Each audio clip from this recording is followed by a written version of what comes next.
বাড়ির শেষ নেই। দিনের বেলায় একটা বিয়ে বাড়ি থেকে ঘুরে এলাম, তো এখন আছে রাত্রেবেলায় বন্ধুর বোনের বিয়ে, তাই তো? বন্ধুর বোনের বিয়ে। তো দুপুরবেলায় আমরা এলাম, তখন বাজে প্রায় 4:30-5টা। তখন এসে একটুখানি রেস্ট নিয়ে এই যে আবার রেডি হয়ে নিয়েছি সিম্পলের ওপরে। আর এই যে সাজুগুজু করে, আর এই হচ্ছে ঘরের অবস্থা, সব উলট পালট হয়ে পড়ে আছে। হ্যাঁ না, প্রচণ্ড ঠান্ডা লেগেছে, তাই একটা ভিক্স চকলেট মুখে রেখেছিলাম। যাই হোক, রেডি হয়ে নিয়েছি, চলুন বেরোই, তারপরে গিয়ে কথা হবে। মেয়ের জুতো পরাতে গিয়ে বাবা এবারে হেঁটেও গেঁদে দিচ্ছে, হচ্ছে এমন অবস্থা। এই যে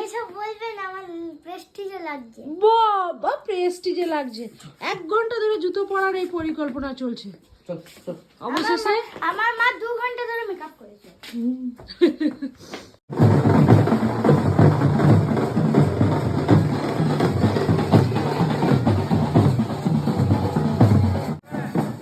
এবারে আমি চলে এসেছি, আর তা তো আপনারা দেখে মোটামুটি বুঝতেই পারছেন।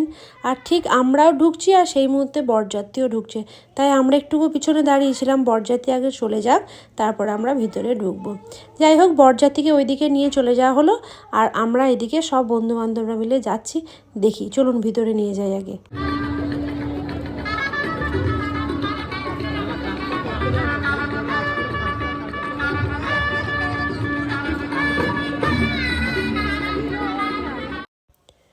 ঢুকেই ছিল অনেকগুলো স্টল। প্রথমে আমরা গেলাম বইয়ের সাথে দেখা করার জন্য, কিন্তু এত ভিড় দেখা হলো না।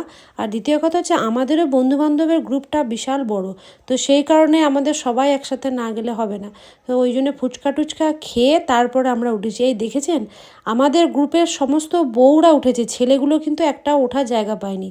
তাতেই নিচে থেকে পিছন থেকে হাঁকছে যে স্টেজ ভেঙে পড়ে যাবে আর তোমরা কেউ ওঠো না। কিন্তু মেয়েগুলো বা বাচ্চাগুলো, বউগুলো, আমরা সবাই ছিলাম, আর নিচে ছেলেগুলো সবাই দাঁড়িয়েছে। তবে বলে রাখি, আমাদের কিন্তু গ্রুপের একটা ছবিও ভালো ওঠেনি। কেউ সামনে তাকায় তো কেউ পিছনে, কেউ পিছনে তো অন্যজন পাশ দিয়ে।